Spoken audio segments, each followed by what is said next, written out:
구주 예수님의 탄생 소식에 대해서 오늘 말씀을 전하겠습니다.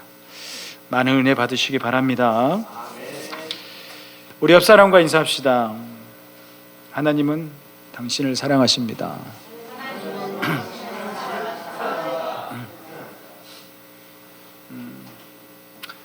오늘 본문에는 양떼를 지키는 목자가 이렇게 등장을 하고 있습니다. 또한 그들에게 나타났던 주의 사자, 곧 천사가 등장하는 것을 보게 되어집니다.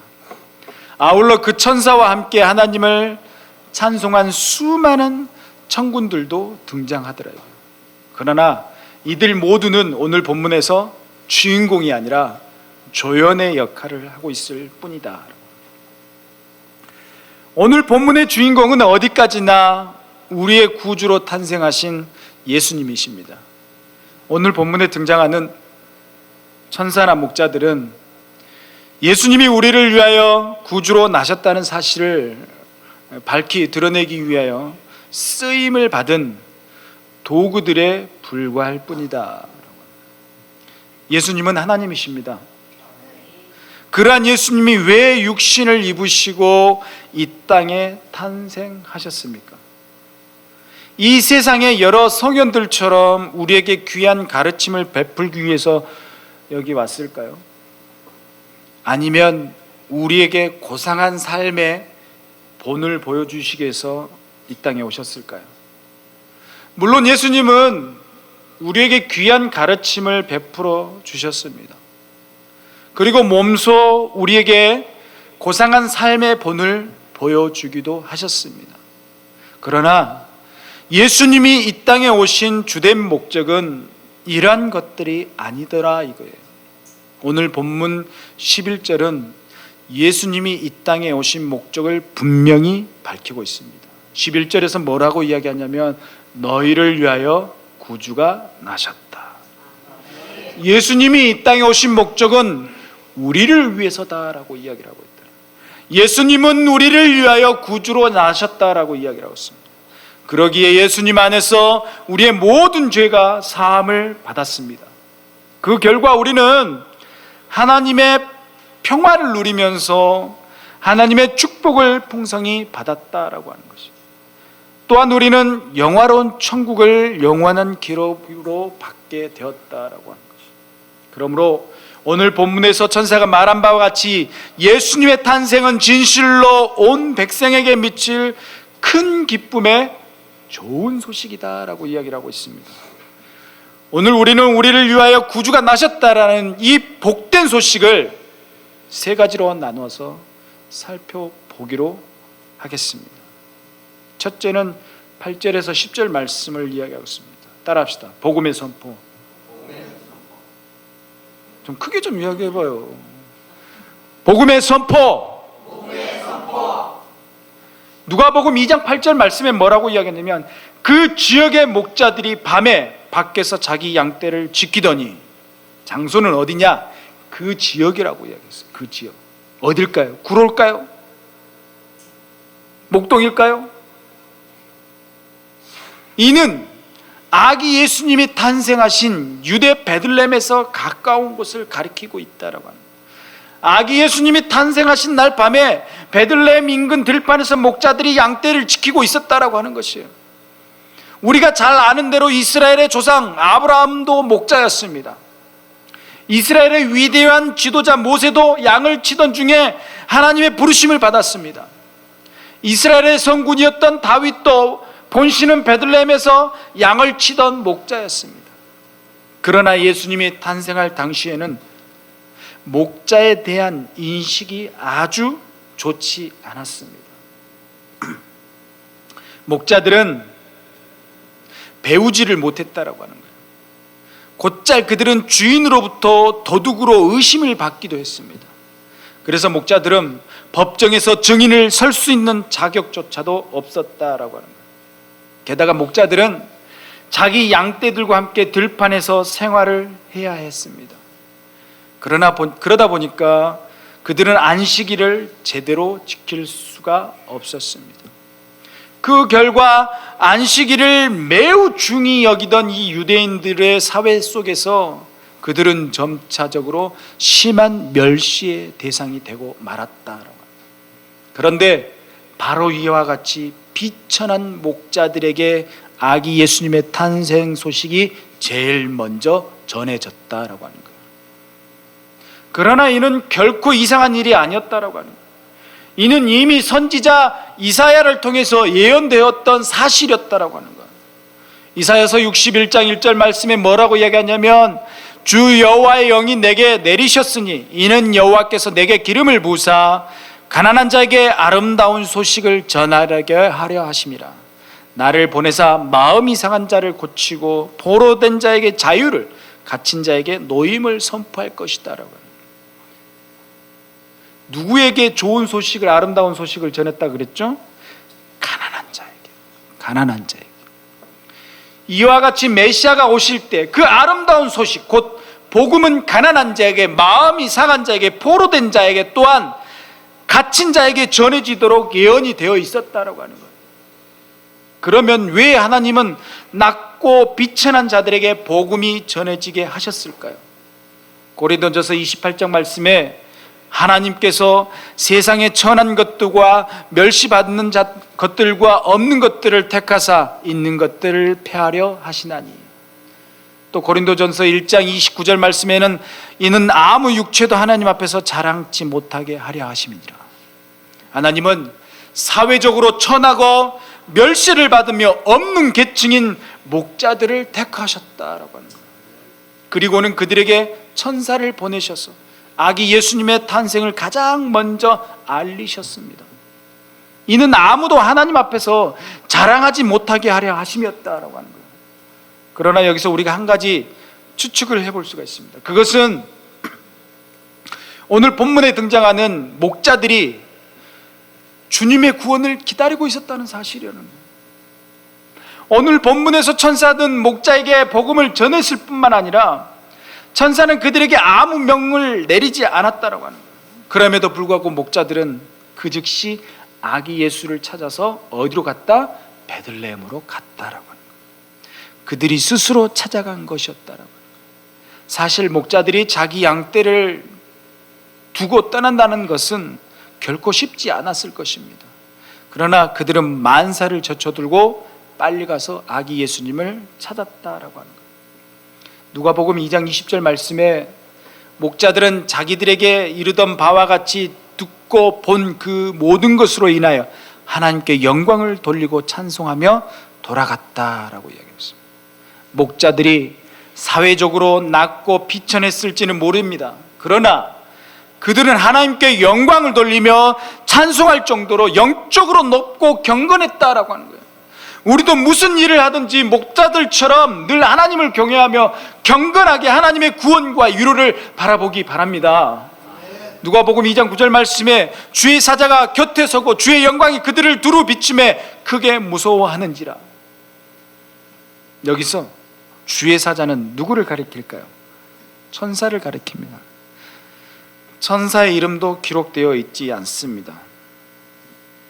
천사가 먼저 사가랴에게, 그 다음에는 마리아에게, 그리고 이번에는 목자들에게 나타났던 것이었다.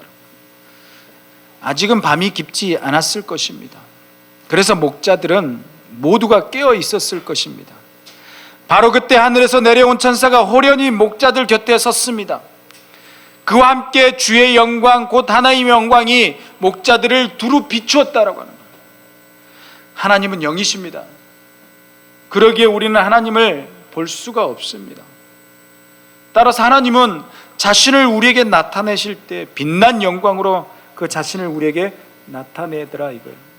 말하자면 이때 하나님은 하늘을 여시고 목자들에게 내려오셔서 자신을 나타내셨던 것이었다라고 하는 것이에요. 그러면 주의 영광이, 곧 하나님의 영광이 목자들을 두루 비출 때 목자들은 어떠한 반응을 보였습니까? 그들은 오늘 성경에 보니까 크게 무서워했다라고 하는 거예요. 이는 지극히 거룩하신 하나님의 임재 앞에서 죄인들이 마땅히 보일 수밖에 없는 반응일 것이다 라고 이야기를 하고 있는 것이에요.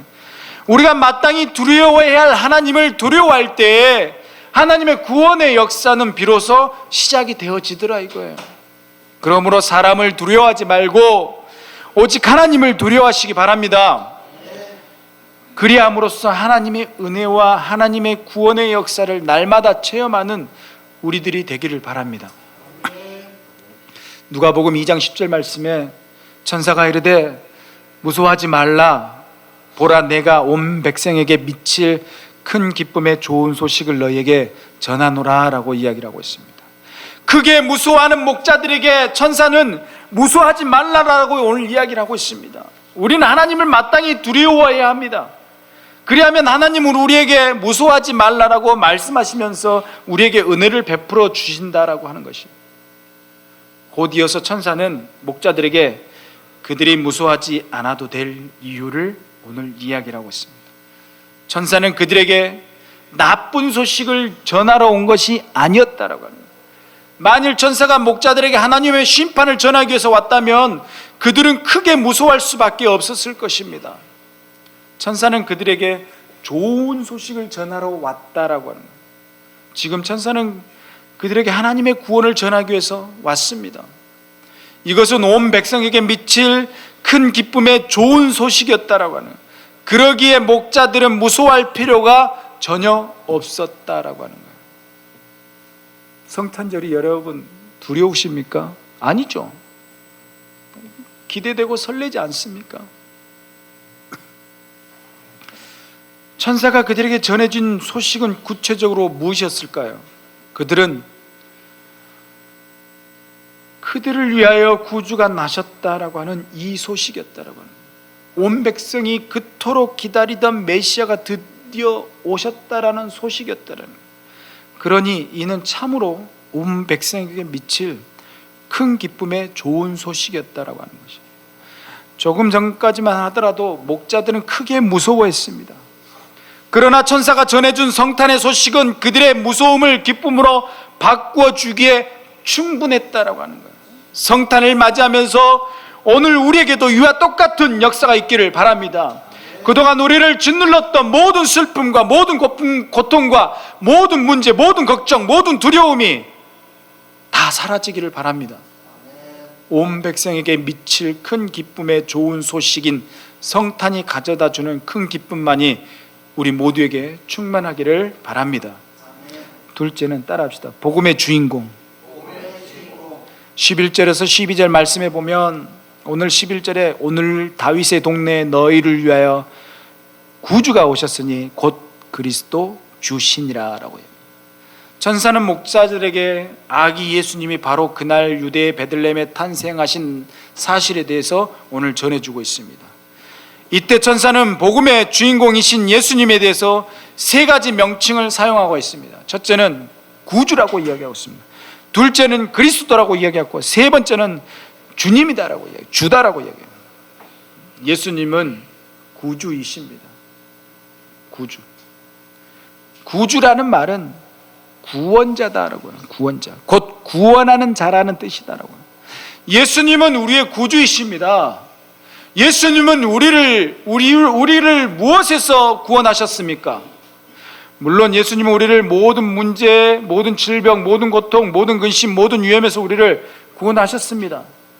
그러나 이것들은 사람마다 다르게 나타나더라 이거예요. 예수님의 탄생은 분명 온 백성에게 미칠 큰 기쁨의 좋은 소식이었다라고 이야기를 하고 있습니다. 그러기에 예수님은 온 백성이 가진 공통적인 문제에 대해서 우리를 구원하셔야만 하셨습니다. 그것이 무엇입니까? 바로 죄의 문제였다라고. 죄의 문제. 마태복음 1장 21절 말씀에 뭐라고 이야기하냐면 아들을 낳으리니 이름을 예수라 하라. 이는 그가 자기 백성을 저희 죄에서 구원할 자이심이다라고. 예수님이 이 땅에 오신 목적은 우리를 구원하기로 왔다라고 하는 거예요. 우리를 구원하기로. 어디서 구원하냐? 죄에서 우리를 구원하기 위해서 왔다라고 하시고, 천사가 요셉에게 밝힌 대로 예수님은 우리를 모든 죄에서 구원하십니다.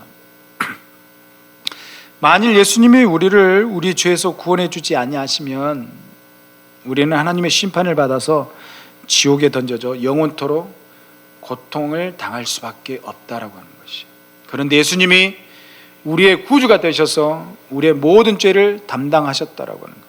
그리함으로써 예수님은 그를 믿는 모든 사람을 사망에서 생명으로, 심판에서 영생으로 옮기셨다라고 하는 거예요. 그러기에 예수님의 탄생은 온 세상에 미칠 큰 기쁨의 좋은 소식이었다라고 이야기를 하고 있습니다. 두 번째는 예수님은 그리스도다라고 해요. 그리스도. 사무엘하 2장 23장 1절 말씀에 이는 다윗의 마지막 말이라 이새의 아들 다윗이 말하며 높이 올리운 자 야곱의 하나님께 기름을 부음 받은 자 이스라엘의 노래 잘하는 자가 말하는도다라고 해요. 여기서 기름 부음 받은 자 이 말씀이 나옵니다. 이를 히브리어로 말하면 메시아라고 하는 거예요. 메시아. 헬라어로는 그리스도라고 이야기하고 있어요. 사람에게 기름을 붓는 것은 그 사람을 높이기 위한 것입니다. 구약시대는 왕과 제사장과 선지자에게 기름을 부어서 그를 높였다라고 이야기를 합니다. 구약 성경은 장차 메시아가 오셔서 자기 백성을 구원할 것이라는 예언을 했습니다. 그 예언대로 예수님은 메시아로 오셨다라고 하는 것이에요. 신약 성경은 예수님이 왕과 제사장과 선지자의 직분을 동시에 가지신 그리스도로 오신 것을 오늘 우리에게 밝히시고 있다라고 합니다. 누가복음 1장 33절 말씀에 영원히 야곱의 집을 왕으로 다스릴 것이 그 나라가 무궁하리라. 또 히브리서 3장 1절 말씀에는 그러므로 함께 하늘의 부르심을 받은 거룩한 형제들아 우리가 믿는 도리의 사도이시며 대제사장인 예수를 깊이 생각하라. 또 히브리서 1장 2절 말씀에는 이 모든 날 마지막에는 아들을 통하여 우리에게 말씀하셨다라고 해요. 이와 같이 예수님은 우리를 다스릴 왕으로 오셨습니다. 예수님은 우리를 하나님에게로 인도하시는 대제사장으로 오셨습니다. 아울러 예수님은 우리에게 하나님의 말씀을 전하러 오신 선지자로 오셨다라고 하는 것이에요. 예수님은 우리를 위하여 왕이 되시고 대제사장이 되시고 선지자가 되셨다라고 하는 거예요. 다시 말해서 예수님이 그리스도로 오신 것은 우리를 위해서였다라고 하는 것이에요. 그러므로 천사의 말과 같이 예수님의 탄생은 온 백성에게 미칠 큰 기쁨의 좋은 소식임이 분명하다라고 하는 것이에요. 그리고 세 번째는 예수님은 주이시다라고. 주. 베드로전서 3장 6절 말씀에 보면 사라가 자기 남편 아브라함을 뭐라고 칭하고 있냐면 주라고 이렇게 칭하고 있어요. 그에게 복종했다라고. 그때 주는 남편을 존경하는 마음으로 높여서 부르는 것이 아닙니다. 성경에서는 소문자를 사용해서 로드라고 했어요. 로드. 그러나 오늘 본문에서 천사가 예수님을 가리켜서 주라고 칭한 것은 이와는 전혀 다른 의미다. 여기서 주라는 의미는 하나님을 가리키는 호칭으로 수용하고 있다. 그래서 이때 영어 성경에서는 로드가 소문자가 아니라 대문자 L로 시작하는 로드라고 표현합니다. 예수님은 주 곧 하나님이시다라고 표현하고 여호와의 증인이나 몰몬교에서는 이 사실을 인정하지 않습니다. 물론 그들도 예수님이 그리스도이심을 믿습니다. 그러나 그들은 예수님을 하나님으로 믿지 않고 하나님에 의해서 창조된 피조물로 보고 있다라고 합니다. 그러기에 그들은 진정한 기독교가 아니다라고 합니다. 이사야서 9장 6절 말씀에 이는 한 아기가 우리에게 낳고 한 아들을 우리에게 주신 바 되었는데 그의 어깨에는 정사를 메었고 그의 이름은 기묘자라 모사라 전능하신 하나님이라 영존하신 아버지라 평강의 왕이라 할 것입니다 라고 이야기하고 있어요. 선지자 이사야가 예언한 말씀대로 베들레헴에 탄생하신 아기 예수님은 분명히 전능하신 하나님이십니다. 그러므로 로마서 10장 9절 말씀과 같이 우리가 구원에 이르기 위해서는 우리의 입으로 예수님을 주라 곧 하나님이라 시인해야 되만이 우리가 구원을 받을 수 있다라고 이야기합니다. 누가복음 2장 12절 말씀에 너희가 강보에 쌓여 구유에 누여 있는 아기를 보리니 이것이 너에게 표적이니라 하도다. 우선 헬라 원어 성경에는 가서라는 단어가 없습니다. 천사는 목자들에게 가라라고 명하지는 않았습니다. 목자들이 자발적으로 아기 예수님을 찾아간 것이었다라고. 말하자면 아기 예수님을 찾아간 것이었다라고 합니다. 목자에게는 하나님을 경외하며 그리스도를 기다리던 믿음이 있었다라고 합니다. 여기에 표적이라는 단어가 나옵니다. 징표라는 단어. 예컨대 천사 가브리엘은 자기의 말을 믿지 못하는 사가랴에게 징표를 주었다라고 합니다. 세례 요한이 태어날 때까지 사가랴가 벙어리와 기머거리로 지내야 하는 것이 징표였다라고 합니다. 또한 천사 가브리엘은 자기의 말을 잘 이해하지 못하는 마리아에게도 징표를 주었습니다. 그것은 마리아의 친족이며 나이가 많고 본래 임신하지 못하던 엘리사벳이 임신한 지 이미 6달이 되었던 것이었다라고 합니다. 이런 징표를 줬다. 마찬가지로 오늘 본문에서 천사는 목자들에게도 징표를 주었습니다. 자기가 전한 말이 사실임을 그들에게도 확인시켜 주기 위해서였다라는 거예요. 그것은 구주 그리스도가 주이신 아기 예수님이 강보에 쌓여 구유에 누이셨다라고 하는 것이었다라는 거예요. 물론 예수님이라고 해서 찬란한 옷을 입은 채로 태어나신 것은 아니었다라고 하는 거예요. 예수님도 다른 아기들과 마찬가지로 알몸으로 태어나셨다라고 합니다. 그래서 예수님도 태어나시자마자 다른 아기들처럼 정통적인 방식에 따라 강보에 쌓였다라고 하는 거예요. 그러기에 아기가 강보에 쌓인 것은 징표가 될 수 없습니다. 다른 아기들도 똑같이 강보에 쌓이기 때문이라고. 그래서 천사는 곧이어서 구체적인 징표를 목자들에게 주었습니다. 그것은 강보에 쌓인 아기가 구유에 누워 있다라는 사실. 구유는 뭐예요? 짐승들이 먹이를 담아주는 그릇 아닙니까? 아기가 강보에 쌓여서 구유에 누워 있다라는 사실은 참으로 특이한 일이 아닐 수가 없다라는 거예요. 그러기에 강보에 쌓여 구유에 누인 아기는 목자들이 복음의 주인공을 쉽게 찾을 수 있는 징표가 될 수 있었다라고 하는 거예요. 예수님은 주, 곧 하나님이십니다. 예수님은 왕으로, 대제사장으로, 또한 선지자로 기름 부음을 받으신 그리스도다라고 하는 거예요. 그럼에도 불구하고 왜 예수님은 강보에 쌓여 구유에 누인 아기로 이 땅에 오셨습니까? 고린도후서 8장 9절 말씀에 보면 우리 주 예수 그리스도의 은혜를 너희가 알거니와 부유하신 이로써 너희를 위하여 가난하게 되심은 그의 가난함으로 말미암아 너희를 부유하게 하려 하심이다. 이와 같이 예수님은 우리를 부유케 하시기 위해서 자기 스스로 가난하게 되셨다라고 하는 거예요. 예수님은 우리를 높이시기 위하여 자신을 철저하게 낮추시며 희생한 것이었다라고 하는 것이, 우리 주 예수 그리스도의 이 은혜를 우리 마음에 늘 깊이 명심하시기를 바라기를 원합니다. 사랑하는 성도 여러분, 예수님이 낮아지심으로 우리가 높아졌습니다. 그러므로 이제는 우리가 주를 위하여 낮아져야 된다고 하는 거예요. 예수님이 죽으심으로 우리가 살아났습니다. 그러므로 이제는 우리 모두가 주를 위해서 죽도록 충성하며 헌신하는 일꾼들이 되기를 바랍니다. 마지막으로 따라합시다. 복음의 목적. 13절에서 14절 말씀에 보면 누가복음 2장 13절 말씀에 호련히 수많은 천군이 그 천사들과 함께 나타나 함께 하나님을 찬송하여 이르되라고 이야기합니다. 천군은 하늘의 군대고 곧 천사들을 가리킵니다. 계시록 5장 11절 말씀에 보면 천사들의 수를 천천히요 만만이라고 이렇게 이야기하고 있습니다. 그 수를 다 곱하면 어떤 수치가 나올 것입니다. 그러나 이는 그 당시 언어로 최고의 숫자가 만이었기 때문에 천사들의 무한한 수를 그렇게 표현할 것이었다라고 합니다. 물론 이때 하늘의 천사들이 모두 다 땅으로 내려온 것은 아니었을 것입니다. 그들 가운데 일부가 땅으로 내려왔을 것입니다. 우리는 이때 얼마나 많은 천사들이 내려왔는지를 알지 못합니다. 단지 오늘 본문은 그 수가 많다고만 밝히고 있을 뿐이더라. 성경에서는 종종 수많은 이런 단어가 나옵니다. 수많은 무리가 예수님을 따랐다는 기록이 나오고 있습니다. 때로는 수십 명에서 수백 명, 때로는 수천 명이 함께 모이기도 했다라고 합니다.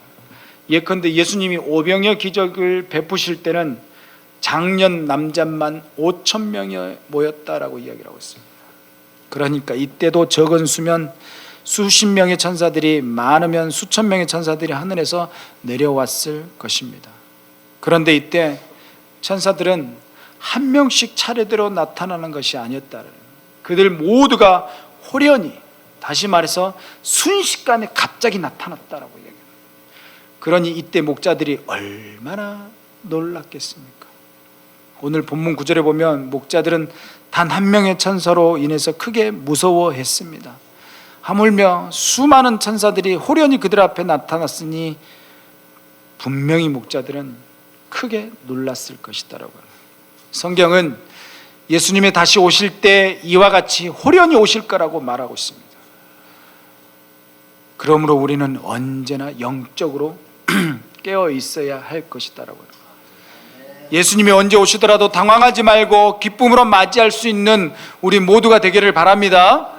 그러면 왜 이때 수많은 천사들이 하늘에서 내려왔습니까? 하나님을 찬송하기 위해서였더라. 그들은 아기 예수님의 탄생 소식을 목자들에게 전하여 준 그 천사와 함께 하나님을 찬송했습니다. 여기서 그 천사는 9절에 나오는 주의 사자를 일컬 말하고 있습니다. 그런데 우리말 성경은 이것을 뭐라고 했냐? 그 천사들이라고 이렇게 잘못 번역하고 있다는. 원문에서는 단수형인데 복수형으로 틀리게 번역한 것이다라고.